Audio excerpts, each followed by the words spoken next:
Welcome to On the Beat, everyone. I'm Troy Thompson. Joining me today is Dr. Richard Hurd and Dr. Ricky Johnston of Gastroenterology Associates of Columbus. And today we're talking all about pancreatic cysts and cancer. Welcome to the show, my friends. Thank you. Thank you. Okay, well, I want to know a little bit about pancreatic cysts. What are they and where are they? Yes, so your pancreas is an organ that sits right here, Right. And it makes things like insulin for your body, also some digestive enzymes. Cysts are little spots that you can get on almost any organ of the body, and most of them are benign. They don't cause any problems at all.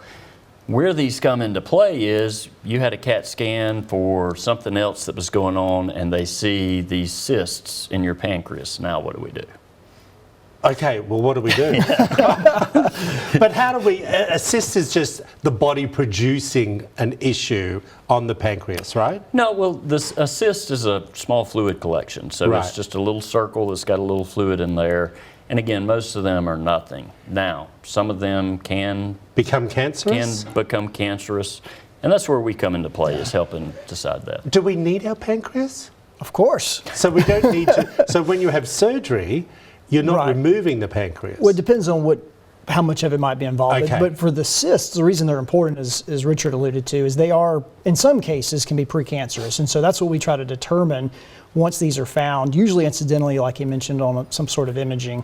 We need to determine what the cancer risk is associated with them, because we don't really know what causes pancreatic cancer in some cases, but we think that some pancreatic cancer can originate from cysts. And so we need to determine what's precancerous and what's not.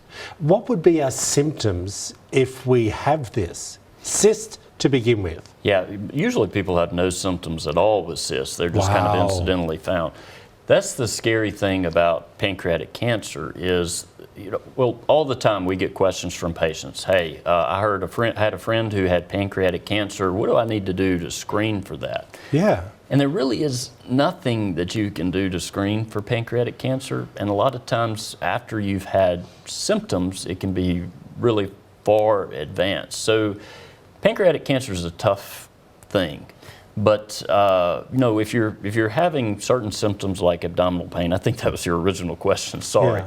then come to us and we'll work through that. But if you're getting the pain, does that mean that you are well and truly gone past the early stages? If it's pancreatic cancer, then that can usually portend a bad sign. Really? But there's other signs too. There's jaundice, for instance. Somebody might get their eyes yellow. They might develop dark urine. Okay. So that's when you want to catch it. That means it's starting to impinge on the bile duct, and that can be a sign of a blockage of the bile duct. That's the tube that drains the liver. Okay.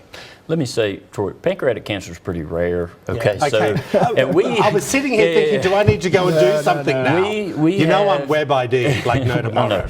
Well, we have tons and tons and tons of patients who complain to us about abdominal pain, and very few of those have pancreatic cancer. That's not even where we're going to start if you come to us complaining of abdominal pain. But so I don't want people to be scared at home, that they have, symptoms that they have cancer. But back to the cysts we were talking about earlier. So if we find those, we determine do they have a cancerous risk or not. And sometimes we can do that with different kinds of X-rays, MRIs, or CT scans. They might have a certain appearance if they're going to be precancerous or not. And sometimes we have to refer for what's called an endoscopic ultrasound. And that's basically like a little bit more advanced than when we do an endoscopy. It actually has a sonogram probe on the tip of the scope, and the specialist can run this down, really look closely at the pancreas, evaluate the cysts very closely, and he can actually stick a needle through the stomach wall into the pancreas cysts, drain some fluid off, and we can run an analysis on that to determine the cancer risk. And if it turns out you have one that is high risk of cancer, then we start talking about preventative surgery to get it out. Wow. Gosh, you guys always give us great information. You really do. Thank you. Because now I don't feel like I need to go and have a checkup. Now you've told me it's low on the risk. Right. Very. Okay, thank you. If you want to find out more information, there it all is up on the screen for you. I've been chatting away with Dr. Richard Hurd and Dr. Ricky Johnston of Gastroenterology Associates of Columbus. Back after this short break.